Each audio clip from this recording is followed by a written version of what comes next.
Muy buenas tardes, Dios les bendiga a todos.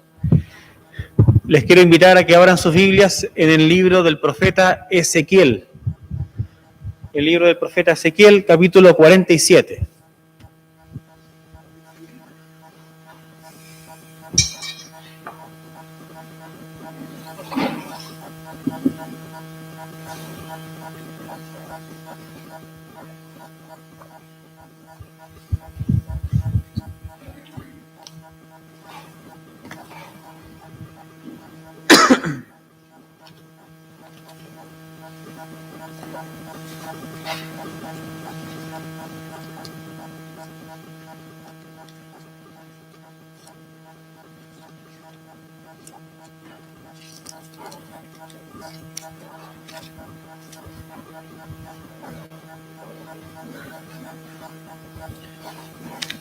Vamos también a mantener la Biblia abierta en Apocalipsis 22.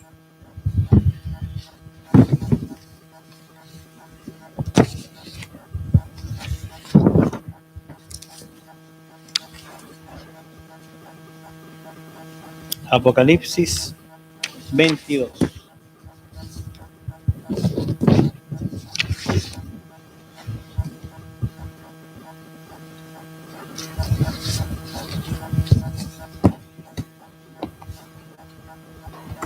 Ezequiel 47 y Apocalipsis 22.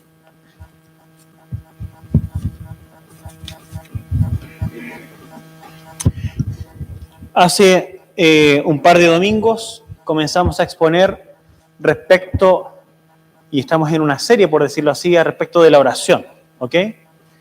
En el primer sermón hablamos sobre la necesidad de la oración, en el segundo sermón respecto de la excelencia de la oración. Y intentando profundizar la idea de la excelencia de la oración y la necesidad que tenemos de ella, vamos a leer Ezequiel 47. Y hoy día quiero hablarles sobre la restauración de Dios y cómo obtenerla. Y por lógica ya sabrán que una forma o la vía por excelencia de obtener la restauración de Dios, ¿cuál es? La oración. Se terminó el sermón. Bendición final. No, pues ahora vamos a leer. ¿Ya? Así que vamos a leer juntos Ezequiel 47. Y vamos a leer hasta el versículo número 12. Dice así el texto. Me hizo volver luego a la entrada de la casa. Este es un profeta, ¿ok? Del Antiguo Testamento. Pónganse los zapatos ahí. 600 años más o menos antes de Cristo. Me hizo volver luego a la entrada de la casa. Y he aquí aguas que salían de debajo del umbral de la casa, hacia el oriente, porque la fachada de la casa estaba al oriente y las aguas descendían de debajo hacia el lado derecho de la casa al sur del altar. Sitúense. El templo mirando hacia el oriente. ¿Dónde está el oriente? Allá. ¿Cierto? Perfecto. Salía el agua, daba la vuelta y después baja por el sur. Perfecto, hacia el oriente, porque la fachada de la casa estaba al oriente y las aguas descendían de debajo hacia el lado derecho de la casa al sur del altar. Y me sacó por el camino de la puerta del norte y me hizo dar la vuelta por el camino exterior fuera de la puerta al camino de la que mira al oriente, y vi que las aguas salían del lado derecho. Y salió el varón hacia el oriente, llevando un cordel en su mano. Midió 1000 codos, 525 metros aproximadamente, y me hizo pasar por las aguas hasta los tobillos. Midió otros 1000, y me hizo pasar por las aguas hasta las rodillas. Midió luego otros 1000, y me hizo pasar por las aguas hasta los lomos. Midió otros 1000, y era ya un río que yo no podía pasar porque las aguas habían crecido de manera que el río no se podía pasar sino a nado. Y me dijo, ¿has visto, hijo de hombre? Después me llevó y me hizo volver por la ribera del río. Y volviendo yo, vi que en la ribera del río había muchísimos árboles, a uno y otro lado. Y me dijo, estas aguas salen a la región del oriente y descenderán al Arabá, que es la parte plana, y entrarán en el mar, y entradas en el mar recibirán sanidad las aguas. Y toda alma viviente que nadare por donde quiera que entrar en estos dos ríos, vivirá, y habrá muchísimos peces por haber entrado allá a estas aguas, y recibirán sanidad, y vivirá todo lo que entrare en este río. Y junto a él estarán los pescadores, y desde Engadi hasta Englaim será su tendero de redes, y por sus especies serán los peces tan numerosos como los peces del mar grande, que es el Mediterráneo. Sus pantanos y sus lagunas no se sanearán, quedarán para salinas. Y junto al río en la ribera, a uno y otro lado, crecerá toda clase de árboles frutales. Sus hojas nunca caerán ni faltará su fruto. A su tiempo madurará, porque sus aguas salen del santuario, y su fruto será para comer, y su hoja para medicina. Vamos a Apocalipsis.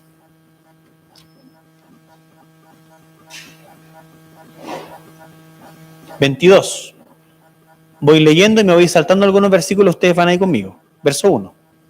Después me mostró un río limpio de agua Me mostró un río limpio de agua de vida, resplandeciente como cristal, que salía, ¿de dónde? Del trono de Dios y del Cordero, en medio de la calle de la ciudad, y a uno y otro lado del río estaba el árbol de la vida, que produce 12 frutos, dando cada mes su fruto, y las hojas del árbol eran para la sanidad de las naciones. Y no habrá más maldición, y el trono de Dios y del Cordero estarán en ella, y sus siervos le servirán. Y verán su rostro, y su nombre estará en sus frentes. No habrá allí más noche, y no tienen necesidad de luz, de lámpara, déjeme dar la vuelta a la página, ni de luz del sol, porque Dios el Señor los iluminará y reinarán por los siglos de los siglos. Aquí toma la palabra Juan. Jesús le dice, he aquí vengo pronto, y me salto al 12. He aquí yo vengo pronto, y mi galardón conmigo, para recompensar a cada uno según sea su obra.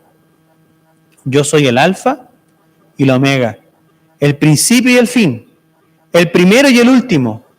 Bienaventurados los que lavan sus ropas para tener derecho al árbol de la vida y para entrar por las puertas en la ciudad.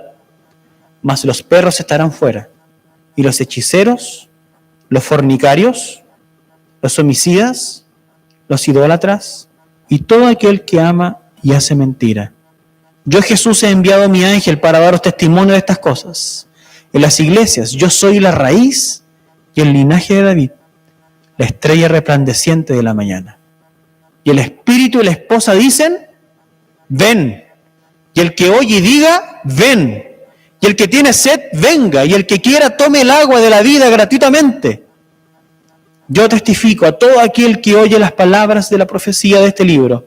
Si alguno añadiere a estas cosas, Dios traerá sobre él las plagas que están escritas en este libro. Y si alguno quitare de las palabras del libro de esta profecía, Dios quitará su parte del libro de la vida y de la santa ciudad y de las cosas que están escritas en este libro. El que da testimonio de estas cosas dice, ciertamente vengo en breve. Y mira cómo dice la iglesia, amén, sí, ven, Señor Jesús.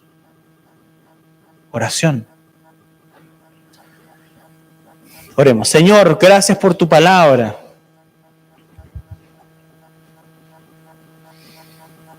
Yo creo, Dios, que tú estás guiándonos, que tu Espíritu guía a tu iglesia y que tu Espíritu hoy nos convoca una vez más a que despertemos para que nuestro corazón se abra y despierte en tu realidad.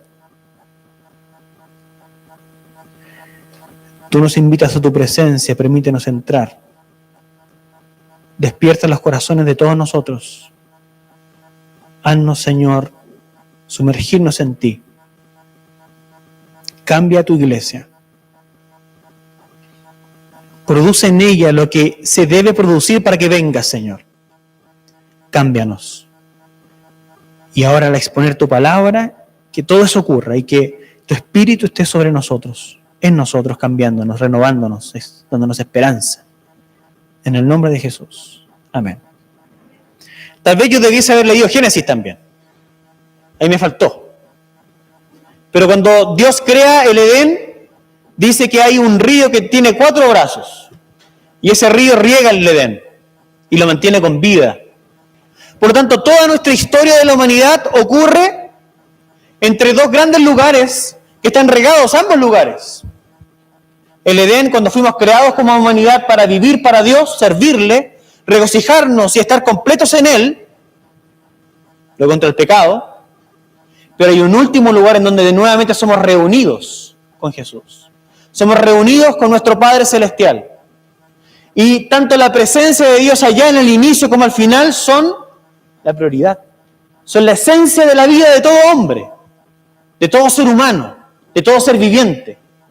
Era ya en el inicio cuando la presencia de Dios mantenía el Edén, mantenernos en comunión con su presencia, beber de Él constantemente, día a día, vivir en obediencia, conversar con Dios. Era el placer, debía ser el placer de Adán y Eva, pero no lo fueron. Pero dice que la palabra que Dios está haciendo una obra en la historia para devolvernos al Edén, para devolvernos al paraíso, para devolvernos al lugar de Dios en excelencia y para vivir para Él, para trabajar para Él, para ser sus siervos, para tener sus nombres en nuestras cabezas, para estar en su presencia, para beber de Él, para rejuvenecernos en Él, para ser sanados en Él. Un río al inicio, un río al final. Y ahora en el texto de Ezequiel, capítulo 47, el profeta le escribe a un pueblo que está sufriendo las consecuencias del pecado, a un pueblo que está cautivo en Babilonia, a un pueblo que le ha ido mal, un pueblo que acostumbraba a pasar en fiesta, a un pueblo que acostumbraba a que sus jóvenes cantaran en las plazas, lean el libro de Lamentaciones, un pueblo fiestero, por decirlo de alguna forma, que tengamos la imagen, que lo pasaban bien, que vivían familiarmente, que se conocían, que se apoyaban, que cuando un extranjero, cualquier persona iba de una ciudad a otra, iba a la plaza, iban a buscarlo y le daban hospedaje. Ese era el pueblo que Dios estaba llamando y formando allá, para poder producir toda esta historia de la redención. Pero ellos vivían por la ley, y ellos debían obedecerla, y debían aprender a relacionarse con Dios, y estos chicos no quisieron hacerlo. Abandonaron el camino, quisieron hacerlo a su pinta, así como Adán y Eva en el huerto del Edén. Y ahora pero había una cláusula en la ley, y que si ellos se salían del pacto, que si ellos no obedecían a Dios, iban a recibir maldiciones. Y las maldiciones eran que pueblos extranjeros los iban a dominar, y que iban a ser llevados cautivos, y ahora ellos están allá en el cautiverio. Y la esperanza es pequeña, están desanimados, están viviendo bajo un imperio tiránico, bajo varios reyes distintos, distintas personalidades. Muchos de ellos llevaban las personas al sacrificio, a la muerte por no adorarle. No estaban en su tierra, estaban tristes. Había dolor en sus corazones. Pero entonces Ezequiel es llevado por Dios a su presencia para una visión. Y en esta visión está el templo. Y en el templo está identificada y ilustrada la presencia de Dios. Y dice que de su presencia fluye un río. Un río, allá como al inicio. Fluye un río que pasa por debajo y da la vuelta. Y empieza a bajar por el monte y va al Arabá y empieza a regarlo todo. Y este río empieza a crecer. No hay afluentes que lo vayan llenando, sino de allí mismo empieza a crecer de a poco. Es como la historia de la redención que va de a poco mostrándose y el río cada vez se hace más grande. Y el río empieza a tener sus efectos en toda esta realidad caída, en todos estos corazones marchitos, en todas estas personas que estaban sin propósito y sin dirección, que no les iba bien la vida, que tenían problemas existenciales y no entendían por qué estaban viviendo, no encontraban sentido en sus trabajos, no encontraban sentido en las cosas que vivían, en sus enfermedades. Todo era muy poco y no entendían. Y Dios empieza a revelar su voluntad, empieza a revelar lo que Él quiere hacer, empieza a revelar que ellos no están allí dejados a la deriva, sino que aunque están allá disciplinados y sufriendo las consecuencias de su pecado, hay un plan de Dios para ellos y ellos pueden abrazarlo y pueden entrar. Dios quiere restaurar. Dios quiere restaurar. Dios tiene un proceso para hacerlo y Dios quiere que entremos en ese proceso. Y el texto de nos habla sobre la restauración de Dios y de cómo obtenerla. Y lo primero que quiero, antes de ingresar profundamente en el texto, quiero mostrarles la primera capa de información que tiene esta visión de Ezequiel. Porque Ezequiel nos habla de la restauración que viene de Dios y quiero mostrarle 4 cosas que hace esa restauración y luego nos metemos a cómo la obtenemos.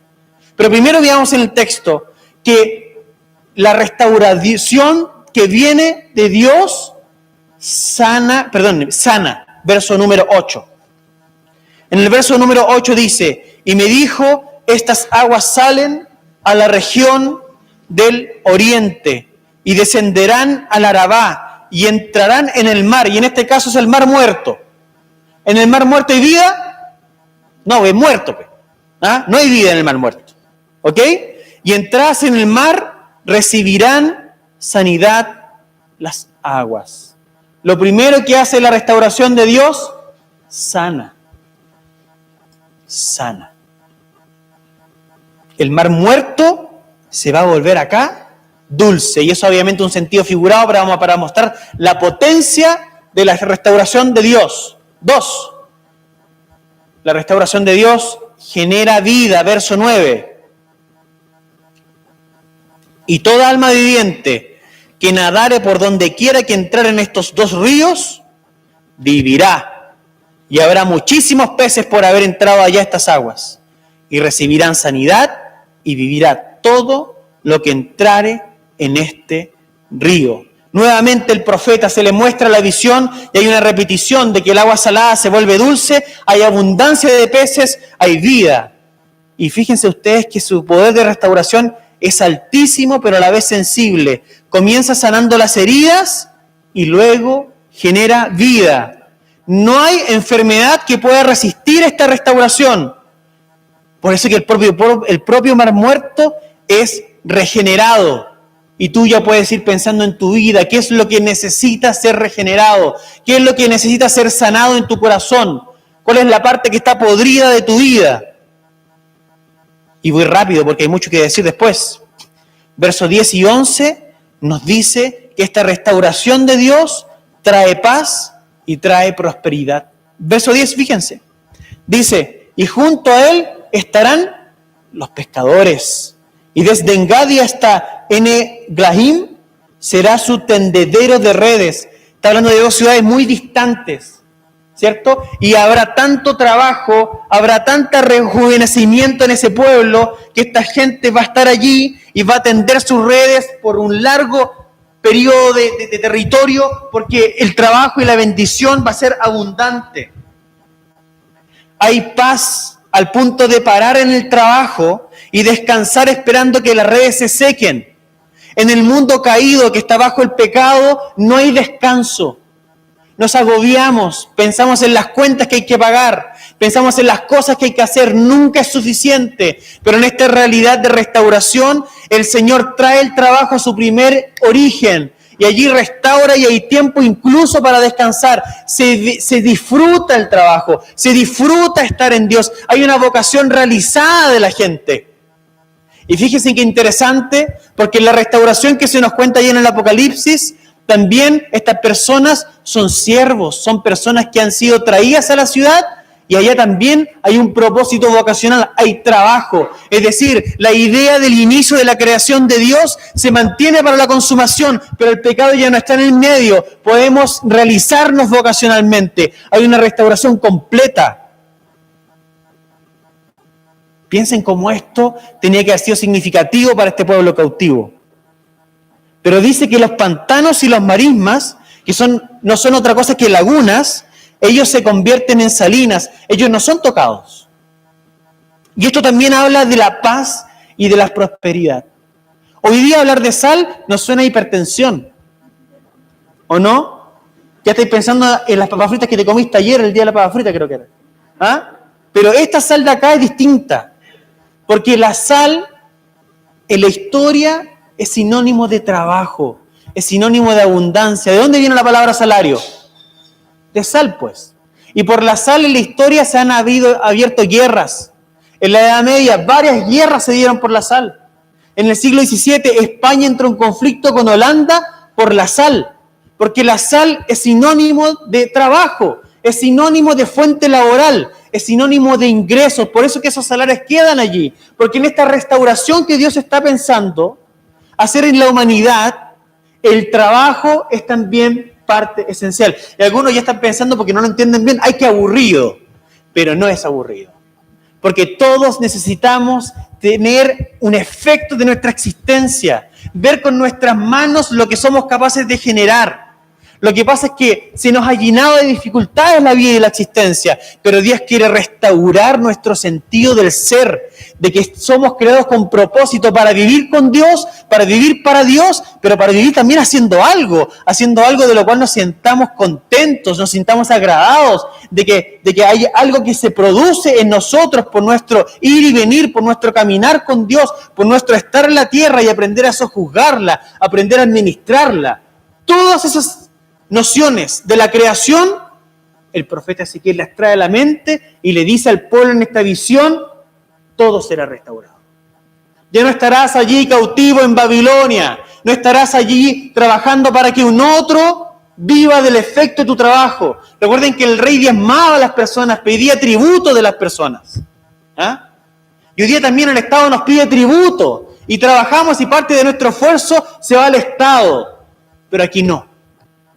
Aquí no, vivimos para el Señor y usufruimos de los bienes y de los efectos de nuestro esfuerzo, sin pecado, con regocijo en el corazón.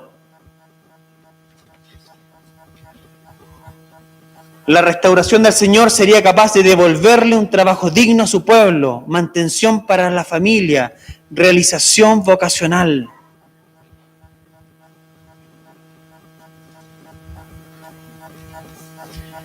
Veamos la secuencia. La restauración de Dios sana, la restauración de Dios genera vida, la restauración de Dios trae paz y prosperidad, pero por eso leímos Apocalipsis 22 también. La restauración de Dios establece una nueva creación, y ahí está el verso 12 del texto.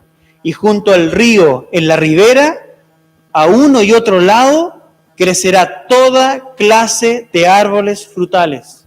Sus hojas nunca caerán, ni faltará su fruto. A su tiempo madurará, porque sus aguas salen del santuario, y su fruto será para comer, y su hoja para medicina. En Apocalipsis 22, ¿qué es lo que vemos? Un río que fluye del trono de Dios. ¿Y quiénes van allí a comer del fruto? Las naciones. Y las naciones son sanadas por la presencia de Dios, son sanadas por alimentarse de Él. Y todos nos reunimos allí nuevamente, de toda lengua, pueblo, tribu y nación, junto al Cordero, porque allí está la vida, y la restauración de Dios tiene un punto cúlmine, que es la consumación de todas las cosas cuando Jesús venga. Esa es la restauración. ¿Cómo obtenemos esta restauración? 3 cosas. Punto 1, Jesucristo. ¿Qué es lo que Jesucristo le dijo a la mujer samaritana? Si bebes de mí, no tendrás sed jamás.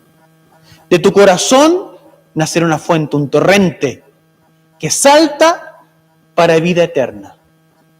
¿Qué es lo que necesitamos? Necesitamos a Jesús. Jesús es el Cordero de la gran ciudad. Quien no esté en Jesús está fuera de la restauración. Jesucristo es esencial para tu vida. debes reconocerlo, debes ver su valor. Tus ojos de tu corazón deben despertar para la magnificencia del Hijo de Dios. Y debes darte cuenta en tu experiencia humana, en tus pecados y sufrimientos, que es Él el gran galardón de tu corazón, lo que tú necesitas. Jesús es el punto inicial y el punto final. Jesús es el Señor de todo. Para Él vivimos, por Él nos movimos, en Él estamos siempre. Jesús es el gran Salvador. Jesús es el gran Cordero. A Él lo necesitamos. El que está cediendo y cargado debe ir a Él. ¿A quién? A Él. Venid a mí, los que estáis fatigados y cansados, porque yo os haré descansar. Mi carga es ligera. ¿Has ido a Jesús? ¿Has derramado tu alma en Él? Y Él dice que Jesús nos explica que el agua es el Espíritu. Y es Jesús quien promete el Espíritu.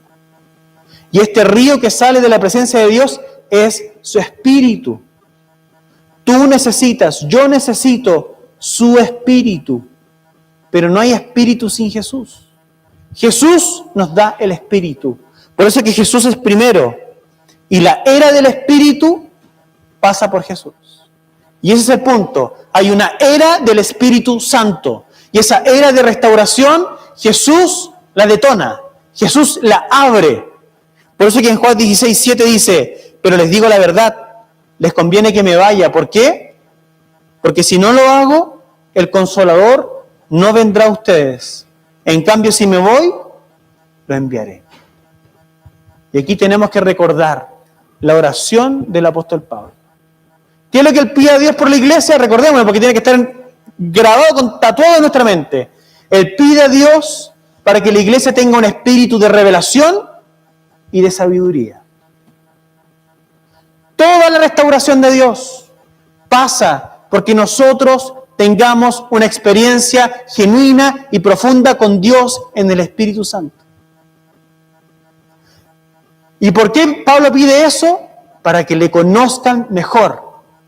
Efesios capítulo 1, verso 14 en adelante. Necesitamos al Espíritu Santo, y el Espíritu Santo quien lo da sin medida a Jesucristo.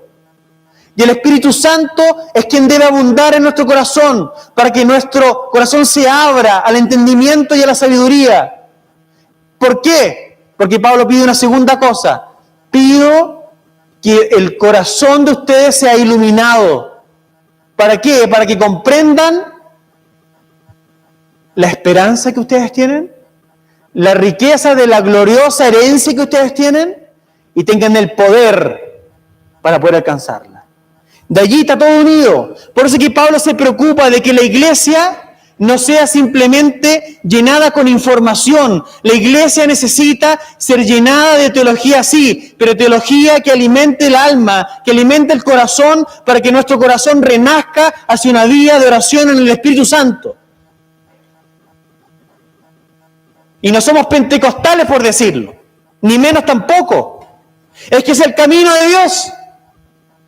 Es el camino de Dios. ¿Tú pensaste que ser presbiteriano era llenarte de información y llenarte de libros? Estás equivocado. Y si eso es lo que has entendido, hemos pecado. Y tenemos que arrepentirnos. Porque ningún libro te va a salvar. Porque ningún curso de teología te va a salvar. Lo que tú necesitas es vida con Dios. Es vida con Dios en el Espíritu Santo. Tú necesitas orar a Dios. Tú necesitas que Él abra tu corazón para entender la realidad. Tú necesitas que Él toque tus entrañas, que Él te vivifique desde adentro. Y para eso tú necesitas verlo, necesitas mirarlo, necesitas clamarlo en tu vida. Tienes que pedirlo a tu corazón. Tienes que vivificar, oh Dios, vivifícame, oh Dios, conforme a tu palabra. Genera a mí en un espíritu nuevo. Devuélvame el gozo de tu salvación. Es vida en el Espíritu, es el gran clamor de la historia de la redención, es todo lo que Dios quiere hacer. La religión, el cristianismo religioso, esa rutina que tú has visto, eso es lo que Dios no quiere para ti. Eso no te va a restaurar, eso te va a secar, eso va a arruinar tu vida, te va a hacer vivir en un moralismo barato que no le sirve a nadie. Dios no lo quiere, a nadie le interesa, nos hace mal, llévatelo para tu casa, bótalo a la basura. lo que la vida, lo que nosotros necesitamos, lo que este mundo necesita, es creyentes que brillen. Y los creyentes que brillan son creyentes genuinos, que se muestran tal como son y se permiten ser llenados por Dios. Tú necesitas llenarte. Es lo más importante. Primero Jesús es la puerta para el espíritu, una vida espiritual. Segundo, la visión. Por 3 veces el hombre de la visión le pide al profeta, fíjense qué interesante, que cruce el río. 3 veces le dice, cruza el río.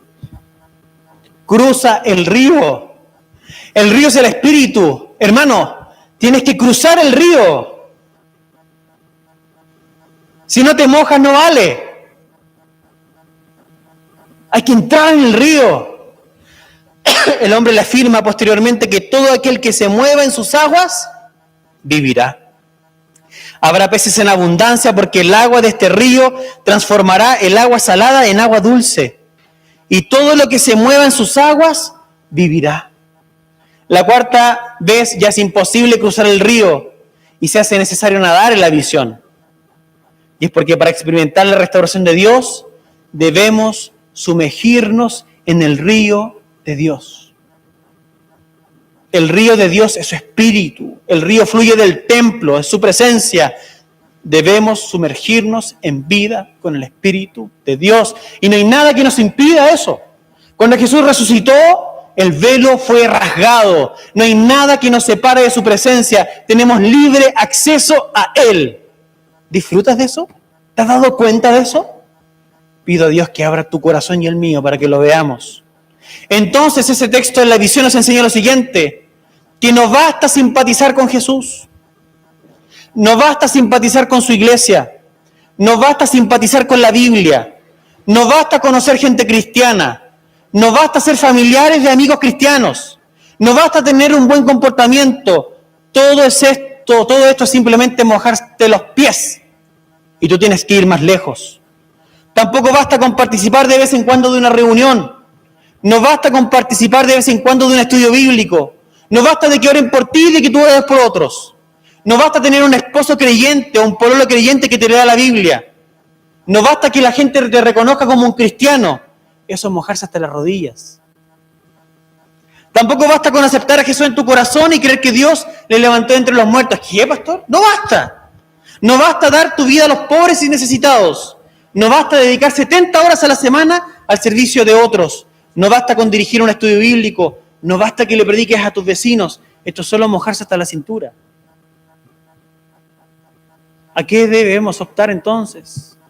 Debemos optar a renunciar. A renunciar a nosotros mismos. A renunciar a los valores que traemos en nuestras mochilas que son antiguos. A renunciar a nuestra vida. Porque el que pone las manos en el arado no mira hacia atrás. Tienes que renunciar a tu familia.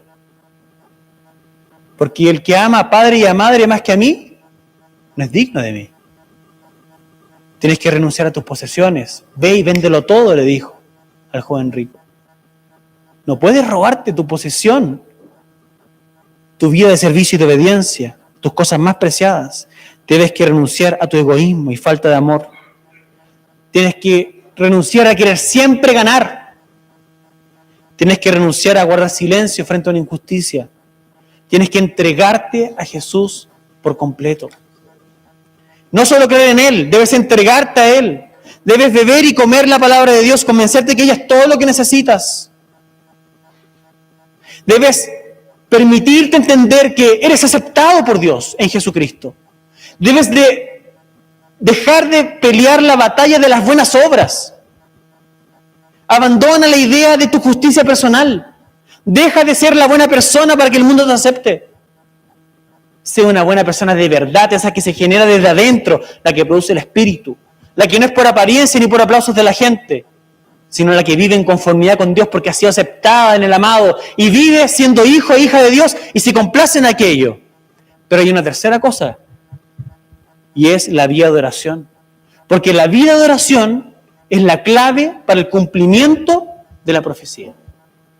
Ojo con esto, la vida de oración es la clave para el cumplimiento de la profecía. Tú fuiste puesto soberanamente por Dios dentro de la vida cristiana, pero tú debes desarrollarla. Y desarrollamos la vida cristiana cuando comemos la palabra de Dios y cuando nos echamos a una vida consciente de oración. Oración. El pueblo cautivo oyó la profecía, pero ahora tiene que orarla. Tiene que decirle, Señor, cumple esta profecía. Señor, cumple esta palabra. Señor, aquí estamos, te necesitamos. La palabra fue soltada. Ahora queremos, Señor, que la apliques en nuestra vida. Cúmplela, Señor, aquí estamos. Jesús se sumergía en el río del Espíritu diariamente. Él tenía un propósito que cumplir, pero él iba a Dios para ser llenado por el Espíritu, para poder vivir en el poder del Espíritu. Tenemos una misión, necesitamos beber de Dios para que nos llene de su Espíritu y vivir en esa misión, en el poder del Espíritu. Pablo nos indica que nosotros tenemos que gemir en oración. Ciertamente no pedimos como sabemos, pero el Espíritu gime a nuestro favor. Y eso está hablando Pablo cuando nosotros nos entregamos a una vida de oración, tal que nuestras palabras empiezan a sobrar. Cuando ya no sabemos cómo decir las cosas y nuestro espíritu se conecta con el Espíritu de Dios. Juan Bunyan, no sé cómo se pronuncia aquí. ¿Cómo se pronuncia acá? Juan Bunyan, ahí está la pronunciación correcta. Hablen con el hermano Leonardo. Estaba en la cárcel y hablando de la oración decía lo siguiente, que cuando hay muchas palabras en la oración, suena a nuez, ¿cómo se dice? Hay un dicho, dice que pocas nueces tiene, creo que dice el dicho, no me acuerdo cómo, no sé cómo se llama. ¿Cómo? Mucho ruido, pocas nueces. Que cuando abundan muchas palabras en la oración y llenamos y floreamos todo, hay mucho ruido y pocas nueces. Necesitamos que nuestra alma se conecte con Dios, que haya una conexión en donde el Espíritu interceda por nosotros. Ese tipo de oración es el que necesita ser desarrollado en nuestro interior. Y fíjense lo interesante, que cuando Juan escribe el Apocalipsis y Dios se lo revela, Él le revela la profecía, Él revela el cumplimiento del fin, pero todo ese cumplimiento está permeado de oración. Por eso que hice que leyéramos Apocalipsis 22. Porque cada vez que se planteaba la profecía, ¿cómo decía la esposa y el Espíritu? Ven, Señor Jesús. Ven, Señor Jesús. Todo el tiempo, ven, Señor Jesús. Ven, Señor Jesús. Y esto nos da cuenta de lo siguiente, que nosotros, para que se aplique la restauración de Dios en nosotros y en el mundo, no solamente necesitamos producir una vida de oración individual, necesitamos ponernos de acuerdo para una oración en el espíritu comunitaria. ¿Saben quién entendió esto? Jonathan Edwards. Jonathan Edwards fue un pastor reformado allá en el siglo XVIII. El hombre es llamado uno de los padres de los avivamientos allá en Estados Unidos. Un hombre de oración.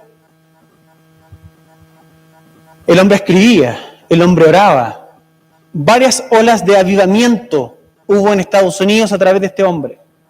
¿Cuál era la invitación de él cuando él les ponía las profecías del Antiguo Testamento? Tenemos que ponernos de acuerdo y orar.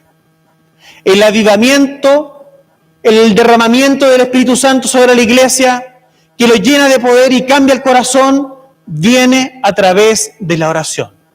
Y dice la historia que las iglesias se unían a orar por años sistemáticamente, creían tanto en esta verdad que por años oraban sistemáticamente, los mismos días, a las mismas horas, porque creían que Dios iba a traer algo grande en ese tiempo para la iglesia. Y este movimiento también tiene hoy día sus iglesias, por decirlo así, sus organizaciones. Conozco iglesias que están en este movimiento. ¿A qué me refiero con movimiento? El entendimiento y la aceptación de que la oración es un deber de la iglesia. De que la oración es algo a lo cual tenemos que abocarnos para que experimentemos más de Dios. Y es el fin, y es el meollo de este mensaje. A lo que te quiero invitar finalmente, mi querido hermano, es a que tú abras tu corazón. Y le pido a Dios que obre en tu vida y en mi vida para que nosotros nos abramos a la idea y a la realidad de que Dios tiene más para nosotros. El día viene, no sabemos cuándo es, pero sí tenemos un mandato. Debemos orar para que venga. Debemos clamar para que venga. Y mientras lo hacemos, Dios derramará sobre nosotros su Espíritu, trayendo la restauración que necesitamos y trayéndonos tiempos de refrigerio que nos harán pensar y sentir cómo viviremos aquel día cuando Jesús venga y estemos con Él. Yo quiero vivir una vida cristiana activa y poderosa en Dios. No quiero conformarme a mediocridades. Es fácil mantener el status quo religioso. Es fácil. Y seguramente a ti, que eres un poquito más antiguo en la fe, sabes de lo que estoy hablando. Venir aquí, hacer las veces de cristiano, cantamos el himno, para la casa. ¿Te conforma esa vida? No sé si alguno de ustedes vino aquí hoy día en el modo automático. ¿Estás contento con eso? No es lo que Dios tiene. Jesús no murió para eso. Jesús no murió para eso. Y quiero invitarlos a que renazcamos. No miren afuera, no miren las otras iglesias. No miren el resto de los cristianos. Miren la palabra, miren a Jesús. Él es nuestro ejemplo. A Él los discípulos clamaban: Señor, enséñanos a orar. Nosotros necesitamos ser reanimados en Dios para experimentar cosas nuevas en Él. Dios es el ser más creativo que existe. La vida cristiana no es monótona, pero tenemos que entregarnos para que Dios nos muestre el camino y para que experimentemos su vida y su poder, renunciar a nosotros mismos y vivir lo nuevo de Dios. Si tú quieres eso, te invito a orar. Te invito a entregarte a Dios. Te invito a buscarlo fervientemente en tu corazón. Y pídele a Dios: Dios, haz algo nuevo en mis días. Yo quiero eso. Señor, haz algo nuevo en mis días. Te voy a decir una cosa, un pensamiento personal. Apedréame después. En el Nuevo Testamento vemos una iglesia activa, donde Dios se manifestaba. Y no sé si te ha pasado a ti y tú te preguntas: oye, ¿estas cosas ya no ocurren?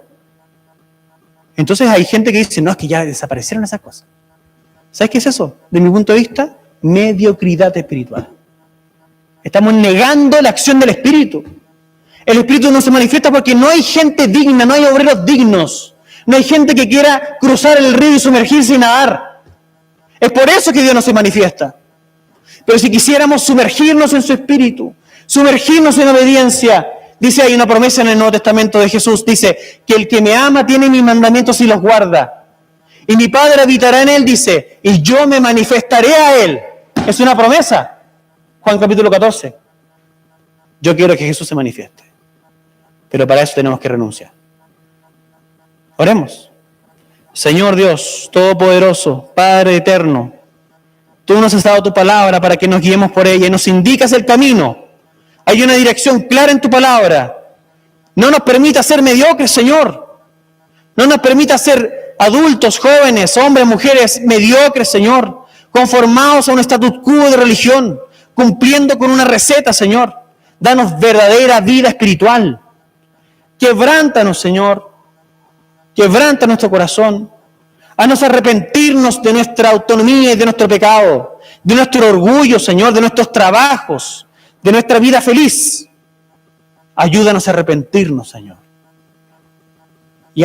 Y coloca en nosotros un clamor por ti, un clamor por tu palabra, un clamor por el cumplimiento de tu palabra, Señor.